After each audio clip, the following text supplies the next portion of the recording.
The destruction of Maui is completely insane, and I'm gonna get a little conspiratorial for a minute. First of all, these extremely strange green lasers appeared in the sky over Hawaii in January of this year, and NASA said it was most likely a Chinese pollution monitoring satellite. Yeah, okay. That satellite uses LiDAR imaging to detect atmospheric aerosols, but usually those lasers would be invisible. Whoever it was, why was there a literal grid of green lasers in the sky over Hawaii right before a major catastrophe? This photo is now making the rounds, inferring that the fires were started by some kind of directed energy weapon. Which, because I'm a psycho, I of course believe is a possibility, but not because of this photo. This picture actually entered the conversation about Maui when Stu Peters uploaded it to Twitter with no caption.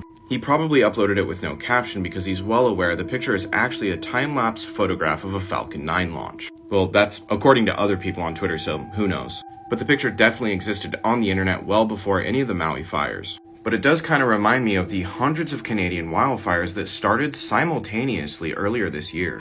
Or this thermal imaging taken during the California wildfires seeming to show a beam coming down and igniting some of the fires. Or this footage taken just before and during the Mount Etna eruption in 2016 showing a beam coming down seeming to ignite the eruption. And the official narrative doesn't really exist yet. The media is saying it was brush fires intensified by hurricane force winds coming from Hurricane Dora, but I couldn't find any confirmation of any authorities confirming that it was brush fires in the first place, or what started the brush fires. The argument as to why the fire spread so quickly and why so many buildings seem to be flatly leveled is that the hurricane force winds caused a firestorm. But one thing hurricanes are also known for is extreme precipitation, rainfall. Can hurricanes have no rain? Sure. Outside the eye wall of a hurricane, rain bands spiral inwards towards the eye wall. These rain bands are capable of producing heavy rain and wind, and occasionally tornadoes. Sometimes there are gaps between the bands where no rain is found. So there's always rain, except for small gaps in between the bands, sometimes. But the weather services have been tracking Hurricane Dora since late July, so I don't know. But the absolute destruction of Lahaina is what's causing a lot of us conspiracy nuts to question things. I'm sure fire and wind are capable of intense destruction, but in a matter of hours, this entire town went from peaceful to almost completely leveled.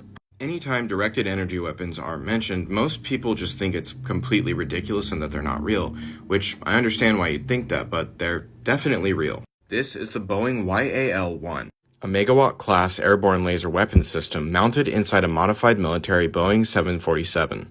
The first test flight of the YAL-1 was in 2002. That's just a single example that this is not a new idea. And that's probably nothing in comparison to classified weapons systems that exist today.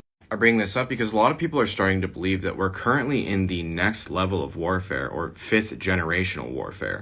Wars over land, resources, supply chain, public perception, and other reasons fought primarily through non-kinetic military actions with high levels of deniability. All the food processing plants that have burnt down or exploded, the Ohio train derailment and ensuing chemical fire, and all the metal and chemical factories that have just blown up in the last year in North America have caused some people to speculate if all these disasters are connected to fifth generational warfare. So was Maui an unfortunate perfect storm of terrible once-in-a-lifetime atmospheric conditions? Or the next casualty of fifth generational warfare? Let me know in the comments. Oh, you already did? I'm capping? Oh, okay.